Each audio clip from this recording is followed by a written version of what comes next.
So I'm going to begin this morning by sharing a story about Grace Under Fire. And this story was reported in the New Yorker in 2005 during the Iraq War. So what happened is that there's a group of American soldiers and they are going towards the mosque. And they are going towards the mosque with the intention to protect the mosque. What had happened was that there were a series of terrorist attacks on mosques all over Iraq. And Hamas, where this story is set, that was the hot spot at that time. So now these American soldiers, it's a very small unit of American soldiers, in their complete battle gear, they're walking down the street towards the mosque. And of course, the Iraqis, they are traumatized. I mean, their association with the American soldiers was not so great. So they see these American soldiers walking down the street towards the mosque. And for them, it's just, they're not going to think that they are going to help us defend the mosque. But for them, it's just terror and rage that the mosque would be desecrated. And who knows what would happen in the presence of the American soldiers. So suddenly, like there's hundreds of Iraqis, they start pouring out of the buildings on either side of the street. And they were like screaming and they were waving their fists and they're frantic with rage. And there is a reporter that is embedded in this small unit of American soldiers who've been walking down the street towards the mosque. And at that moment, he thought, this is it. This is going to be the next civilian massacre. A fire will be shot from somewhere and the Americans will open fire in their defense. And the world will witness the massacre of the Iraq war. But at that moment, an American officer, and his name was Chris Hughes, Lieutenant Colonel Chris Hughes. That time he was a lieutenant colonel. He stood through the crowd and, he was holding his rifle like over his head with the barrel pointing to the ground, just like this. So he stood through the crowd and he commanded his soldiers, take a knee. And it was a very powerful gesture. I mean, the reporter said it was almost a biblical gesture. Now the soldiers are looking at the officer and he's looking at the soldiers from his peripheral vision, from behind his sunglasses. And the soldiers are looking at him as if he is completely crazy. But they've been commanded to take a knee. So one by one, swaying in their bulky armor and battle gear, they all knelt before that boiling crowd. And the Iraqis, they fell silent immediately. The anger just fell away. It completely subsided. And so this officer, he orders his men to withdraw. Now, months later, after this reporter finishes his tour of duty with this unit, he wants to track down the officer and he wants to interview him. So he finds him months later at his hometown, somewhere in the Midwest in Iowa. And he asks the officer, Chris Hughes, how did you learn to tame a crowd like that? And Chris Hughes' response was, but it was such an obvious response. It was a gesture of respect. And years later, because of his extraordinary service, Chris Hughes goes on to become the general, the chief of the staff. And he analyzes the Iraq war. And in his analysis, he concluded that the soldiers were not prepared to innovate in that incoherent, chaotic, asymmetrical war, and that the training manuals were non-essential and meaningless. Much in the same way, our strategies of self-judgment, our strategies of jumping to conclusions. And when I say jumping to conclusions, for most of us, it becomes one of our favorite exercises, just jumping to conclusions. Our strategies of self-judgment and jumping to conclusions, it when we react to experiences, it really doesn't help us. In fact, these strategies become our hindrances, our obstacles. They get in the way of being present to the strong emotions, to that difficult situation, the challenging situation, of being present to those moments with loving awareness, with compassion, with self compassion as a first step, a gesture of respect for ourselves. Compassion and love, it's inside us, it's innate to us. It's as close to us as our breath.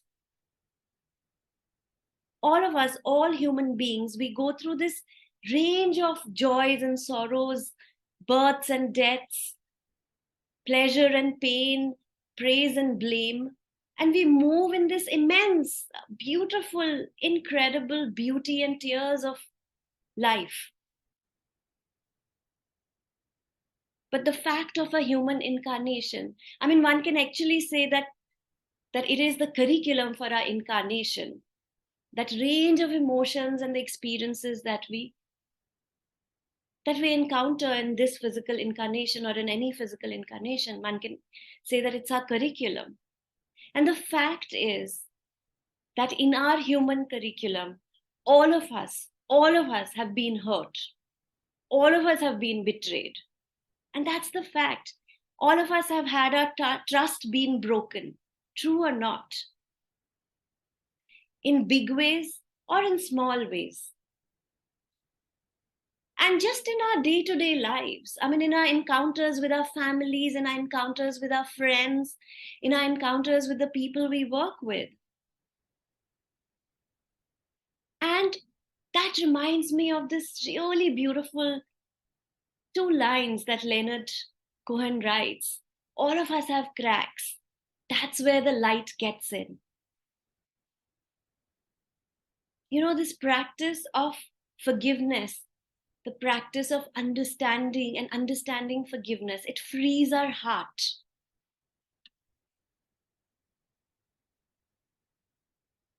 Completely frees our heart. But it's very important to understand that forgiveness is not something about the other person. It's not something we are doing to the other person. It's really for ourselves. It's like 2 ex-prisoners of war meeting after several years, after all their trials get over, and one said to the other, "Have you forgiven your captors yet?" And the second one said, "No, never." So the first one says, "Well, then, they still have you in prison, don't they?"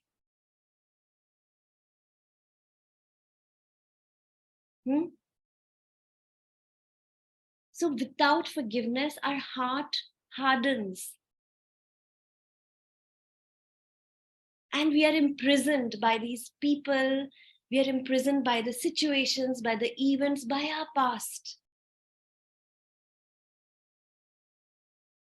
And the odd thing about people who hurt us, who harm us, is that they don't even know it. They don't realize it. They're not even aware of it. Or they don't care about it. And some of them, they might not be in their bodies. Or some of them might be on a vacation in the Bahamas, having a great time. And here we are, holding on to all that anger, sitting with that bitterness, the grudges, the resentment. So my question is, who is suffering? Who is suffering? Lord Buddha says, holding on to anger and resentment is like grasping hot coal with the intent of throwing it at someone. But it is you who gets burnt. When we hold on to anger, bitterness, grudges, resentment, we are actually punishing ourselves. We are blocking the flow of abundance into our lives. Everything gets created twice, and it starts in our thoughts. So our thoughts either create the flow of energy or they block the flow of energy. True or not? Now, if everything is vibrating at a different frequency, the frequency of resentment is constrictive. And the frequency at which forgiveness vibrates is expansive. So, how can we have abundance, fulfilling, beautiful, deep connections, health, vitality, wealth flow into our lives on a constrictive frequency?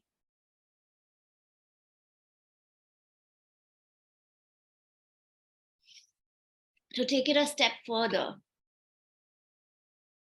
when someone gets angry, if we do not forgive and say, let bygones be bygones, if we do not let it pass, it degenerates into hatred.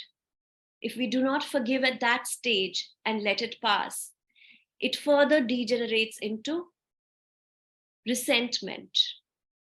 If we do not forgive at that stage, it deteriorates much further into vindictiveness. Now you want to get even. If we do not clear it at that stage, if we do not practice forgiveness, it degenerates into maliciousness. Now we just don't want to get even. We also want to make sure that the other person suffers. And if we do not clear it at that stage, then we come to a point of no return. We come to a state of being ruthlessness. We not only want to get even, we want to make sure the other person suffers, but we also justify it all. And the karma that we generate from this point of being at no return, it follows us for lifetimes. Because one is completely controlled and consumed by this anger, hatred, resentment, vindictiveness, maliciousness. All the brutality, all the violence, all the hatred, all the resentment that we are witnessing in small ways and in big ways all over the world. In the name of religion, in the name of gender, in the name of color, in the name of caste, ethnicity, race. Where is it coming from? And it could be just in our thoughts as well. We could be so resentful on the basis of all these things towards other people. It's coming from a space of being ruthless because we justify it. We hold vindictiveness, we are resentful, we are malicious, and we justify it all with the actions, with our thoughts, with our words. So it's for each one of us to really, really be brutally self-honest.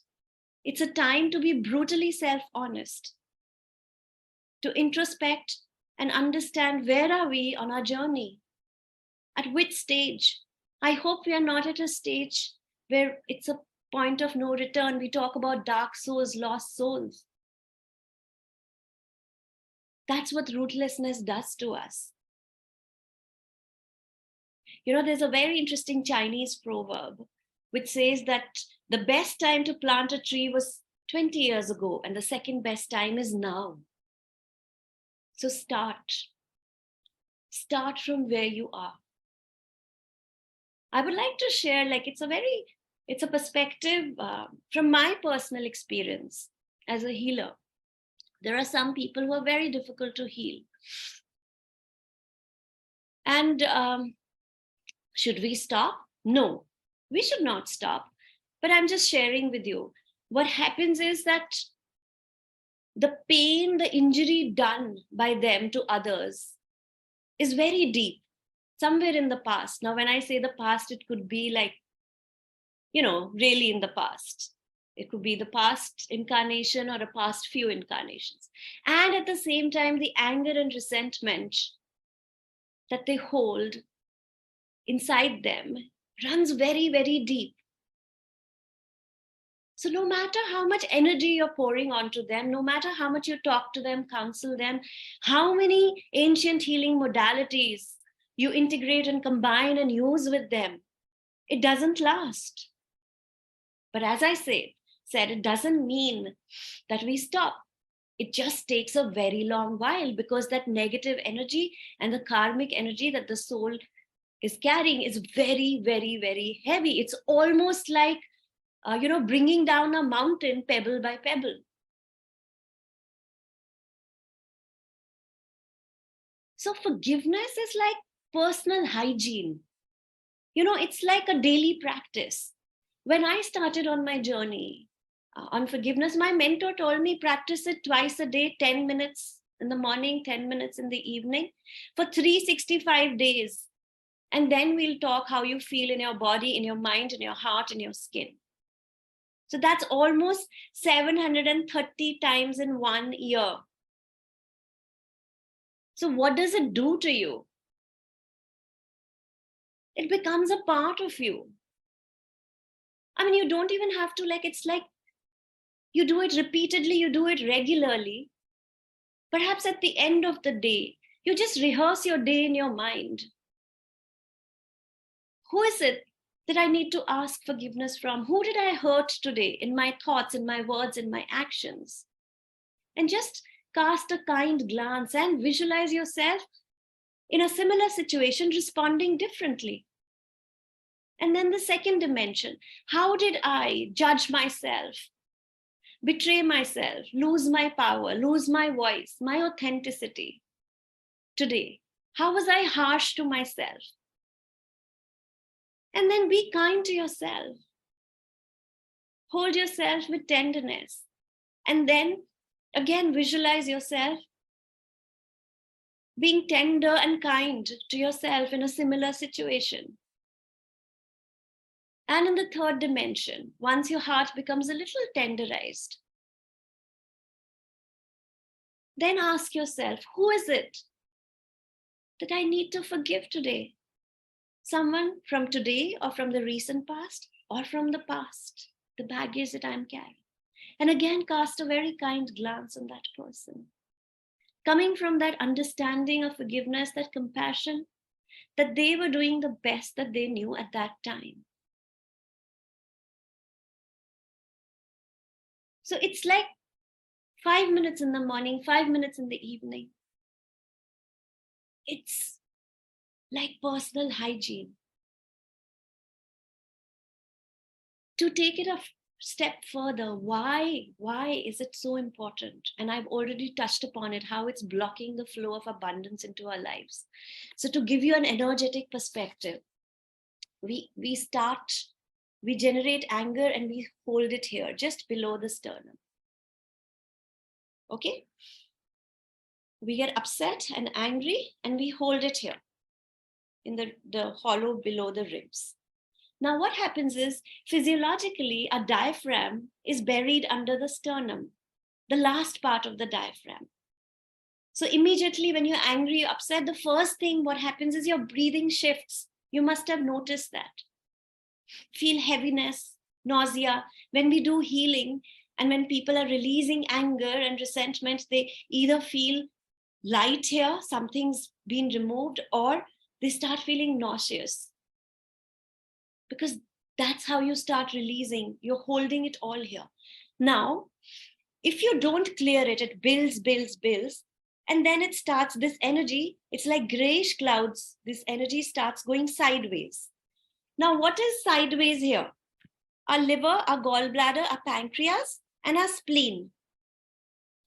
So pancreas, it penetrates our pancreas, higher probability of diabetes.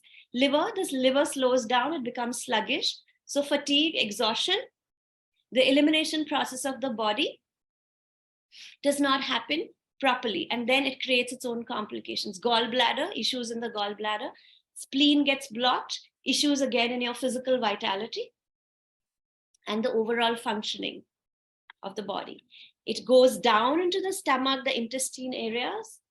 And then what happens? Indigestion, gas, acidity, constipation. It varies from person to person. Now, the same energy, this is expressed anger when we express it. Now, there are people who have unexpressed anger and resentment. They might not say it, but they're holding it, holding it, holding it, holding it. The same energy, it keeps building up from sideways, then it goes to the back, your mid back. And then it manifests in back pain. It travels up, asthma, higher chances, lung infections, lowers your immune system. It travels up, spondylitis, your shoulders, tightness, frozen shoulders. I mean, I'm just giving you the several possibilities of how this energy, it all starts with anger, starts with little things. She did not smile at me, he looked through me. Keeps gnawing at your heart, you keep holding it in. It travels down just behind your belly button, which is in energy medicine, it's called the gate of life. That's where the blood pressure is controlled. So fluctuation in your blood pressure. It travels sideways from here, adrenal glands, more stress, kidneys, malfunction in your kidneys. Goes down to the base of your spine. Physiologically, the base of your spine, that chakra, it controls your blood, your cell growth and repair. It controls your bones, your muscles. So basically your vitality, your youthfulness, and your overall wellness and well-being, that gets blocked. Psychologically, when that chakra gets blocked because of these heavy, dense energies, it results in a lot of fear of loss, fear of rejection, fear of failure, like you name it. And it also leads to procrastination and laziness, unworthiness, doubt, financial worries. It's because it's also psychologically a center of productivity, center of action, center, it's a financial and a prosperity center. So by holding on to anger, resentment, who are we punishing? Who are we harming? Our health, our vitality, our vigor, our relationships, our finances.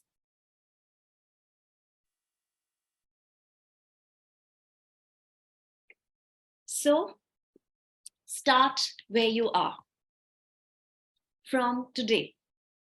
I'm going to read, there's this, I know it's already 8:42, but I'm going to, just before I finish, I want to read a very inspiring story, an excerpt from an interview.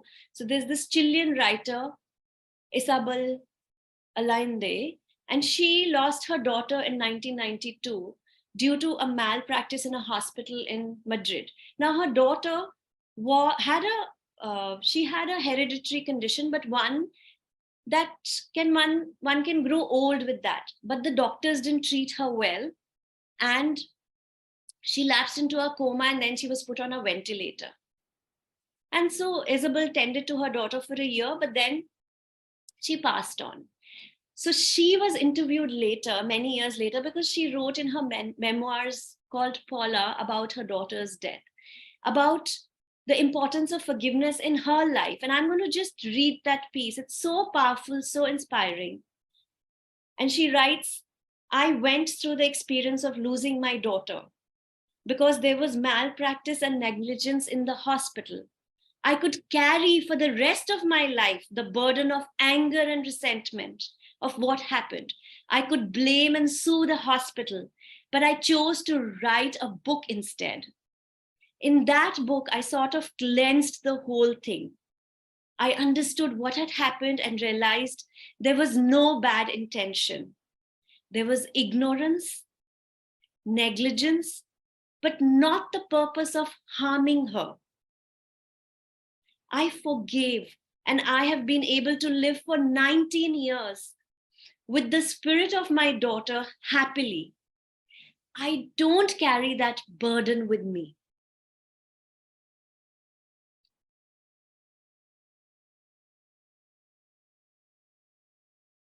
I mean, she is such an amazing writer. If you read her books,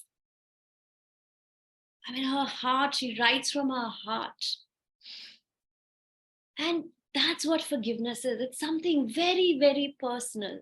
It comes from a place of love. It comes from a place of where you're at peace with yourself. Forgiveness is something that happens to you very intimately, very profoundly. It's not something you cannot reason with forgiveness. You cannot force it, but it's something in the heart. And once you've resolved with your own heart, you've had your dialogue with your own heart and resolved with your own heart, you'll be able to forgive everything, no matter how big, no matter how small. Perhaps start with the smaller things. So we will continue the series. And now let's get into the practice of purification. I think somebody asked me on the chat the name of the book. The book is called Paula. It's her memoirs, and her name is Isabel Allende. I'll put it on the chat. I'll put it on the group after the session as well, for those of you who would like to read her books. So what are we going to do today? We are going to do a purification technique, something that you can practice and incorporate just like forgiveness in your everyday life. We are going to do cleansing with the mantra Om. Now, why mantra Om? Because mantra Om has a certain type of intelligence. It's a cosmic sound. So it vibrates at a certain frequency, which is very, very, very, very subtle, very high frequency. And so when someone chants the mantra Om, it's not just the frequency that comes down in the form of divine energy, spiritual energy, soul energy of chanting Om, but also it permeates certain colors into our being. So people who can see energy, they can actually see this brilliant white light with sparkles of violet permeating our being as we chant this mantra. It's that's at the lowest level. The brilliant white light with sparkles of violet is at the lowest level, at the minimum. So the potency and the power of this mantra comes from 3 or 4 factors. And the factor number 1 is that we need to set the intention when we are chanting the mantra. And we can set the intention, as I said, the sound, it's a cosmic sound, so it has a certain frequency, certain type of intelligence, certain type of consciousness. So when we set the intention that our intention is to purify our thoughts, our emotions, the negative energies, the lower frequencies, then as we start chanting Om, divine energy comes down and we are able to flush out all those negative energies. Number 2, it's something that happens simultaneously. It raises our vibration, our frequency. So as we are chanting, it's not only flushing out the lower frequencies, the negative vibrations, but it also raises our vibrations because it's a very subtle, very high frequency. It's the sound that reverberates throughout the universe. So it's the universal sound, it's the universal consciousness. And also the space in which you're chanting the mantra Om. If that space has negative energy, if that space is heavy, you will notice that after you finish chanting the mantra Om, the space will also, all those negative vibrations will just disappear. And it'll raise the vibration of the space as well. Number 3, some people have a beautiful voice, and when they chant, it sounds really, really beautiful. But in the science of mantra, and I'm not going to go deeper into mantras today, we'll do a separate session on that.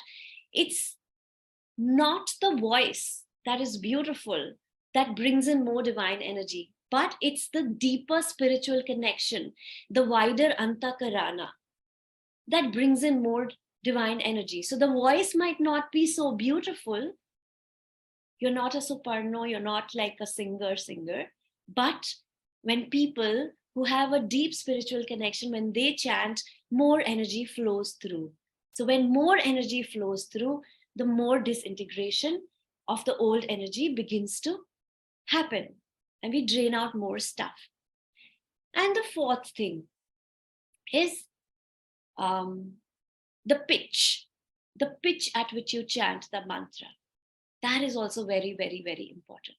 So yogis or shamans or healers, energy practitioners, so they can actually combine energy with the voice and the intention to purify all the chakras simultaneously.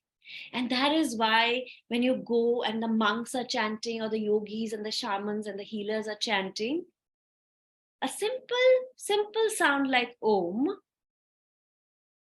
you feel completely deeply cleansed. That's how it works.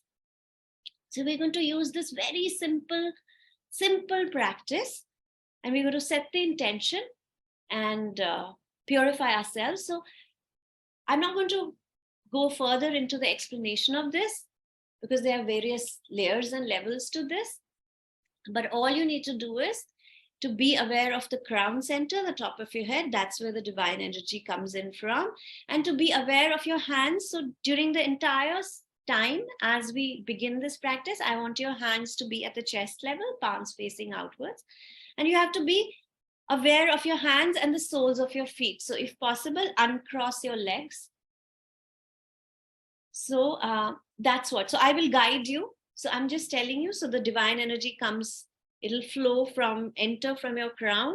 And then the old energies get flushed out from your hands and the soles of your feet. So let's do this together. So close your eyes, sit comfortably, and just breathe gently. And if some of you who were there with me last time, if you remember, you can place one hand on your belly, one hand on your chest, and let's practice some deep and slow breathing, wave breathing. So you inhale, and you inhale slowly into your lower belly. And then once your lower belly is filled up, inhale into your middle abdomen, and then fill up your chest. And then slowly exhale, relaxing your shoulders first, then middle abdomen, and then your lower belly, emptying it out fully. So it's not about how many breaths you take, but it's about how slowly and deeply you can breathe. And be aware and focus your mind on your breath. Be aware as your hand is rising, as the lower belly is filling with your inhale. Be aware of that, and then fill your middle abdomen, and then fill your chest. And once your lungs are fully filled with the air, then start exhaling, dropping your chest, emptying your lungs, emptying your middle abdomen, and then emptying your belly. So inhale, belly rising, middle abdomen filling up, chest filling up, lungs filling up with air. And then start to exhale slowly, chest dropping, emptying out the middle abdomen, and completely emptying out the lower belly. Inhaling slowly and deeply, and exhaling, emptying out your lungs, your middle abdomen, and your lower belly. Inhaling through your nose, filling up your lower belly, your middle abdomen, and your lungs. And then slowly exhaling from your mouth, dropping your chest, emptying your middle abdomen and your lower belly completely. And let's continue to do this for a minute or so. Inhaling. And then exhaling slowly and deeply from your mouth, emptying out your lungs, your middle abdomen, and your lower belly. It's like your abdomen resembles a wave as you breathe. Inhaling, belly rising, middle abdomen, lungs, and slowly and deeply exhaling.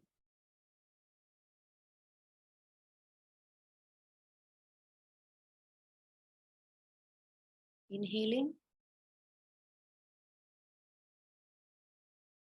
and exhaling. Keep your eyes closed. Let's invoke for divine blessings. Hands on your heart. To the Divine Supreme Being, Divine Mother, Divine Father, We humbly invoke for your divine presence, your divine blessings, your divine guidance, your divine love, your divine light, your divine help, and your divine protection.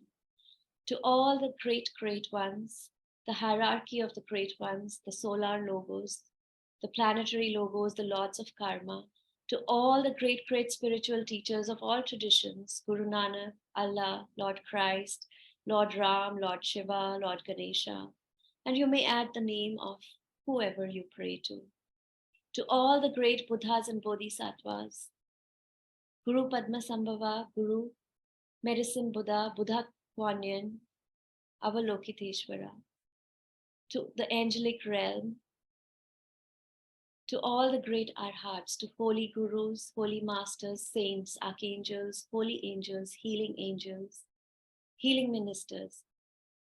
We humbly invoke for your blessings, for your clarity, for healing, for your guidance, for your love, for your protection, for your help. To our higher soul, the immortal part of us, our divine self, we thank you for your love and cooperation. And we thank all the higher beings, for your compassionate, purifying light, purifying our thoughts, our emotions, our soul, our being, and your loving, compassionate, healing energy. We thank you. In full faith, we thank you. Personally, I'd like to thank all my teachers, mentors, all my guides for the priceless teachings. Thank you, thank you, thank you. Take your right hand, tap your crown gently, and bring your hands back in a prayerful position on your heart. To increase the flow of energy, we will affirm oneness first. I want you to put your tongue on the roof of your mouth, keep your eyes closed, and just listen to my voice and silently repeat. Be aware of your crown. I am that I am. I'm not my body. I'm not any of my thoughts. I'm not any of my emotions. I am the soul, the spiritual self.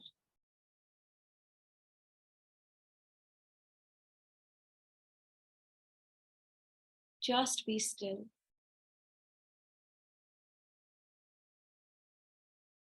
I am a spiritual being of divine intelligence to regulate my mind, my thoughts, to create and craft my own future. I am a spiritual being of divine love to regulate and control my emotions, to love unconditionally and to forgive and let go, let things pass. I am a being of divine will and power to control and regulate the movements, the actions, the tendencies of my body, to break away from my past and to move forward into my highest and finest potential. I am that, the mover, the creator of my thoughts, the creator of my feelings. I am that, the soul, the spiritual self. That is my true nature. I, the soul, am one and connected with my higher soul, my higher self. I'm one and connected with the divine spark within me, the Param Atma.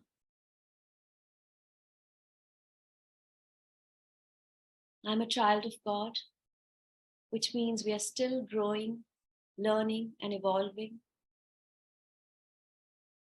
I'm one with God. I'm one with all. There is only oneness. Any division, any hatred is an illusion. There is only oneness. We are one. We are one. Just allow your entire awareness, your entire consciousness to gently drift above your head. Let the energy move on its own. Let it float above your head.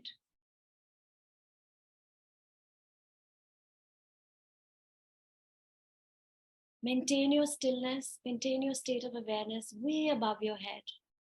Simultaneously, open your hands at the chest level with the palms facing outwards. Be aware of your hands and the soles of your feet and verbally chant Om with me. And just feel the energy flow through you.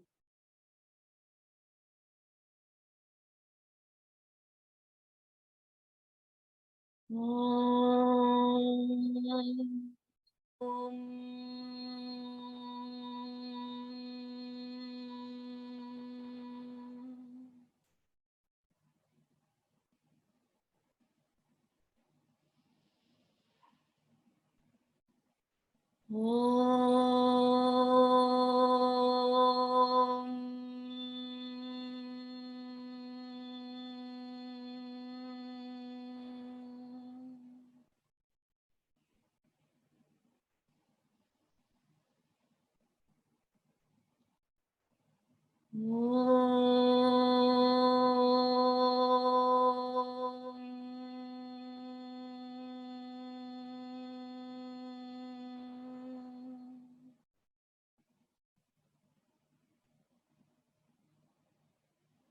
Just be still.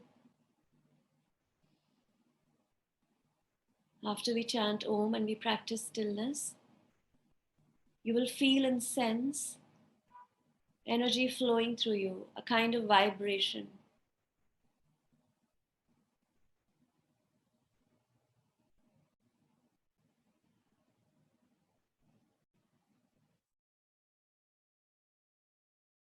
Let this vibration go through every cell, every part of your being. As we continue to verbally chant Om together. Om.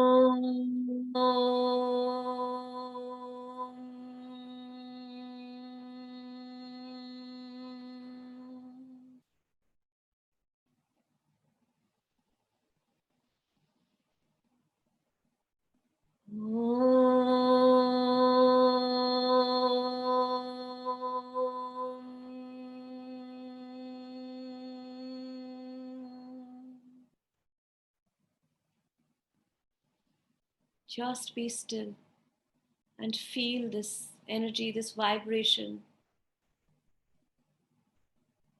moving through every particle of your being.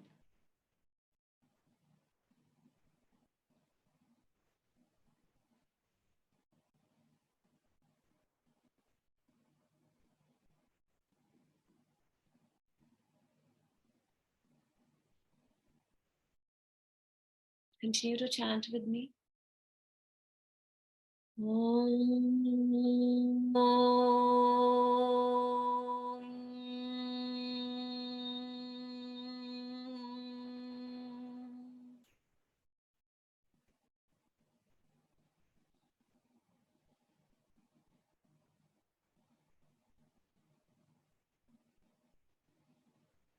Just let the energy flow through you. The divine energy, the soul energy, the spiritual energy. Let it flow through every cell of your being. You don't have to visualize anything. If you see something, great. If you don't, it's just fine. Just let the energy flow through you, this vibration.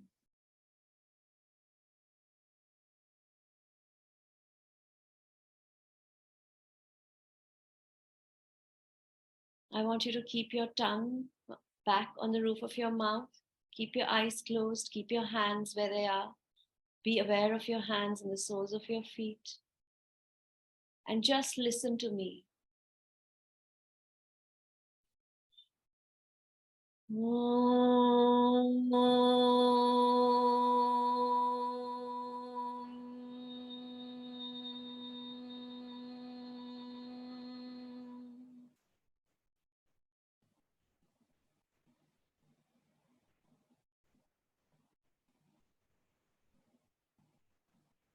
As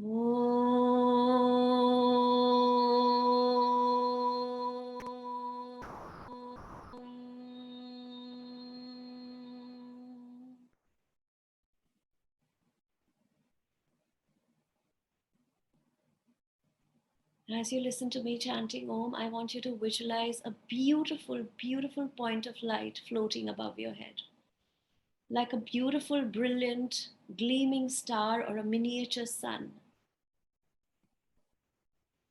Beautiful, beautiful light, glistening right above your head, floating above your head.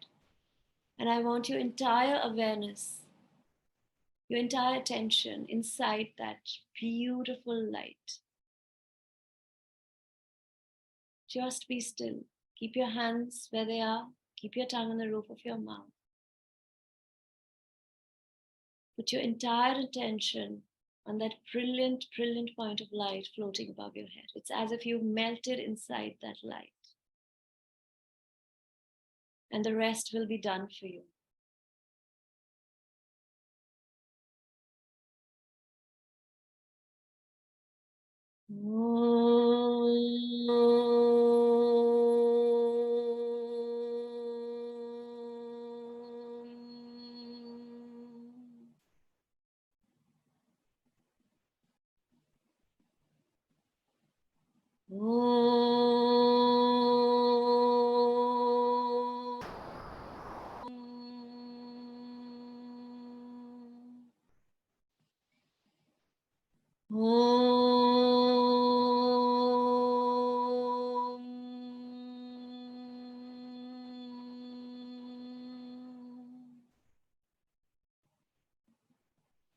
The divine energy is flowing through you, flushing out all impurities,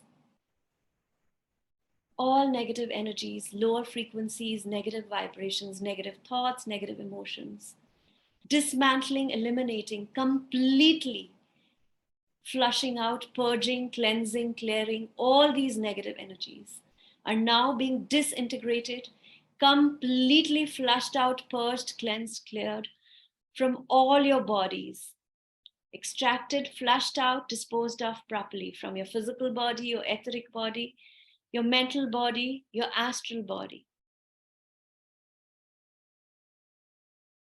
Just be still.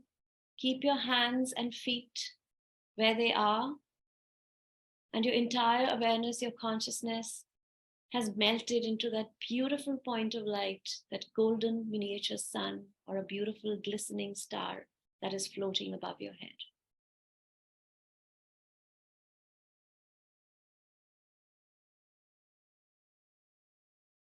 And feel all this old energy, all the old stuff draining. Feel it draining from your hands, from the soles of your feet, being flushed out, dismantled, eliminated, fully, deeply, completely from all your bodies, from every part of your being. These energies are now being disintegrated, dissolved, dismantled, cleared, purged, completely, deeply, thoroughly, right here, right now, properly disposed of into Mother Earth to be transmuted into pure light.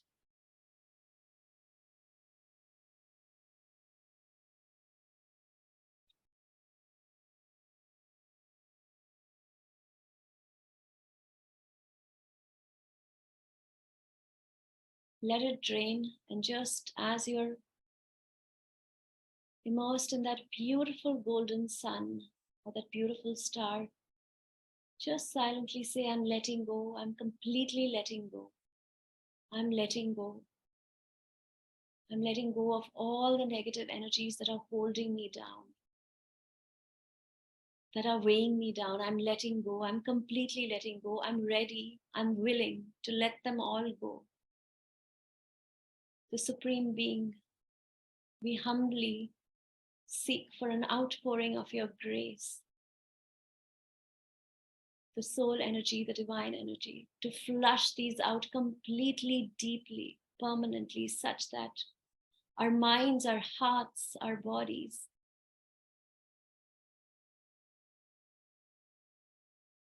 choose to turn away always from vindictiveness, from resentment, from maliciousness, from hatred. Always, always to humility, to gratitude, to compassion, to love, to kindness, to forgiveness. Lord God, thank you for this outpouring of your grace that is cleansing me, clearing me, purging me completely, deeply, thoroughly of all my negative energies, lower frequencies, lower vibrations.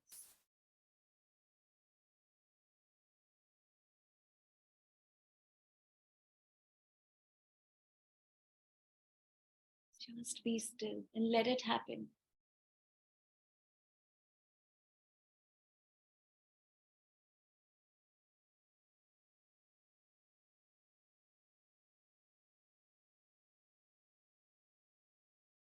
Very gently, very slowly, lower your hands on your lap, palms facing upwards. Now we will raise your frequency. So just be still. Your entire being, your gaze and your entire being is inside that miniature golden sun or that beautiful star which is floating above your head. Just be there.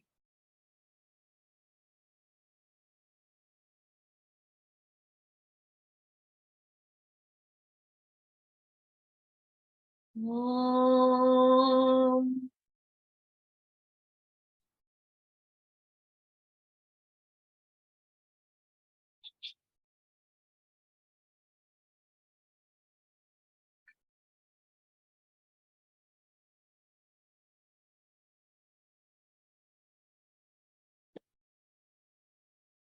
Om.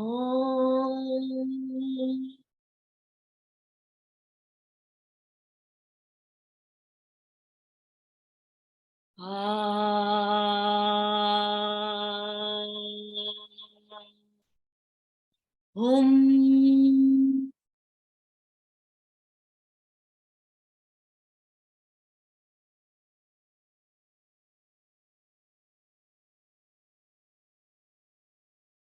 You, the soul, the spiritual self, are immersed in this brilliant, brilliant ocean of light. You, the soul, are swimming, are immersed in this brilliant, brilliant ocean of divine love. Let it penetrate every particle of your being. You, the soul, are empowered to move forward, to step into fulfilling your spiritual destiny.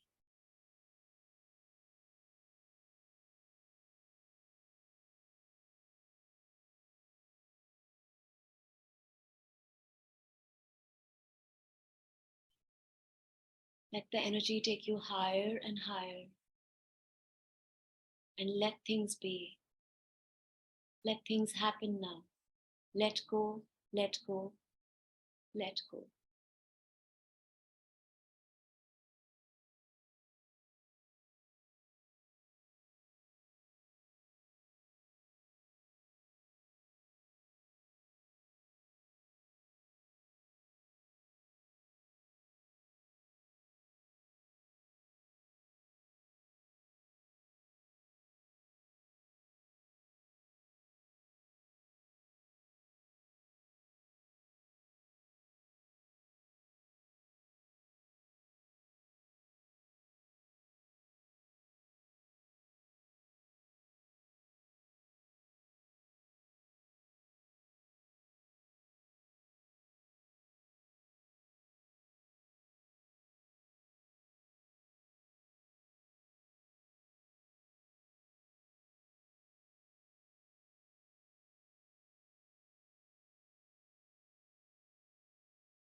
Very gently, very slowly, move your fingers, move your toes.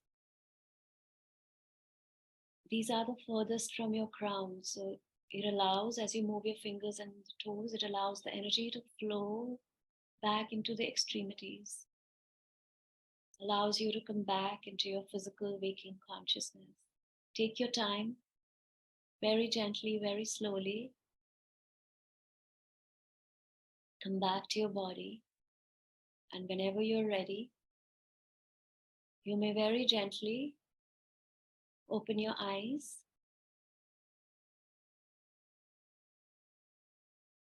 And the good thing about this practice is that you will notice that if you keep your hands with your palms outwards and your legs are uncrossed, you will continue to drain and flush out the old energies. So if you would like, you can just sit still and continue the process. Once we open up the pipeline, the energy keeps flowing. For those who would like to end the practice, it really helps if you do some physical exercises because it flushes it out even more. So this is a practice that you can use in your everyday life and continue to clear each day's negative energies and lower frequencies as you practice forgiveness and cleansing and purification.